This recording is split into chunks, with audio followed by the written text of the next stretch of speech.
All right, welcome back to Weekend Prime. While attending the just concluded United Nations General Assembly, President William Ruto decided to take a stroll along the streets of New York.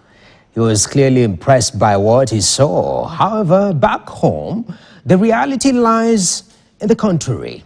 On the facts, Herman Kamariki reminds him that it takes more than a promise to achieve such massive development.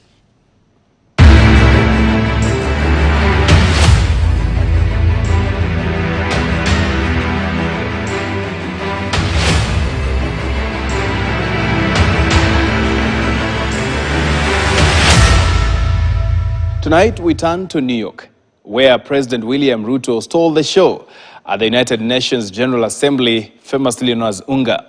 He stood tall, he spoke with fire, he painted a vision of peace, justice, and global unity. He defended rights and dressed Kenya in diplomatic glory. The continued harassment, abductions, and criminal acts undermining the lives of Haitians are unacceptable, unjustifiable, and must be stopped. But behind that world stage, the spotlight is back home. The story is very different. Hata ukiona tu muizi hapa unapiga nduru eti muizi unaibiwa. Hakuna mtu anakusaidia, maaskari wako usaidiwi. At the United Nations, he railed against foreign meddling in Sudan. Yet quietly, Kenya rolled out the red carpet for the RSF, the very militia accused of atrocities in Darfur. Is this neutrality or selective diplomacy? In New York, he thundered that human rights must never be applied selectively. Kenya is gravely concerned by the humanitarian catastrophe in Gaza and by the immense suffering of civilians. Yet in Nairobi, when GNZ stood up to speak, they were met with tear gas and bullets. If rights are universal, why do young Kenyans bleed for daring to ask critical questions? Now, let's move on to a different aspect here, where Ruto should have noted the demonstrations at the event. Supporters of Bangladesh's former Prime Minister Sheikh Hasina protested in New York. Pro-Palestinian activists chanted, "Free Palestine." Others backed Colombia's Gaza peacekeeping plan. At UNGA, democracy spoke loudly. Bangladesh protested Hasina, Palestinians chanted for freedom, Colombians called for peace in Gaza.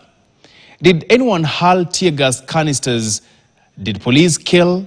Did they arrest masses? Did President William Ruto see the difference between the demonstrations in UN and how the demonstrations were dealt with in Kenya? That's a funny one. Now, on the podium, he celebrated Kenya leading peacekeepers in Haiti. We are proud to have led the multinational security support mission in Haiti. But back home, kidnappings, gang violence, and abductions of activists stalk Nairobi streets. Families mourn loved ones while the state stays silent. Can a nation export peace while importing fear? It's a funny one in Kenya here. Even as our officers prepare for Haiti, Kenyans cry over insecurity in North Rift and at the borders.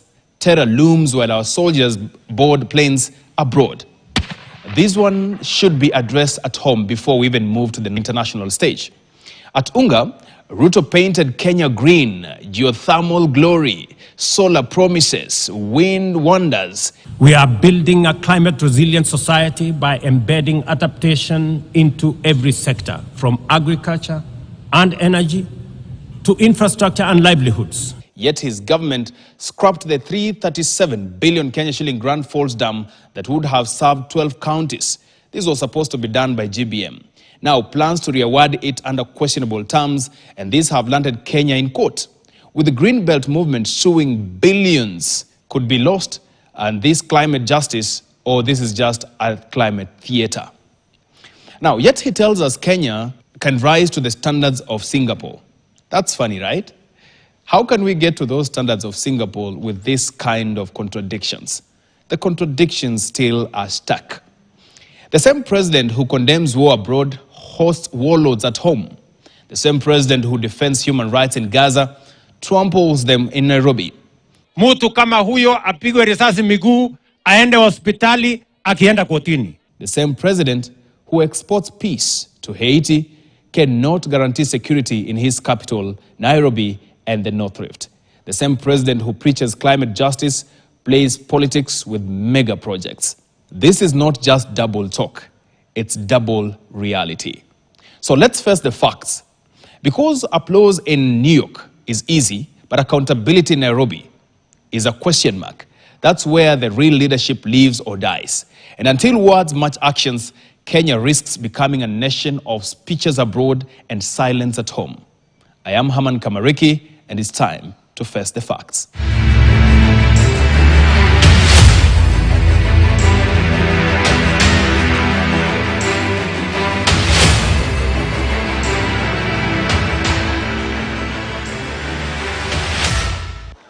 Now, the Kenya National Examinations Council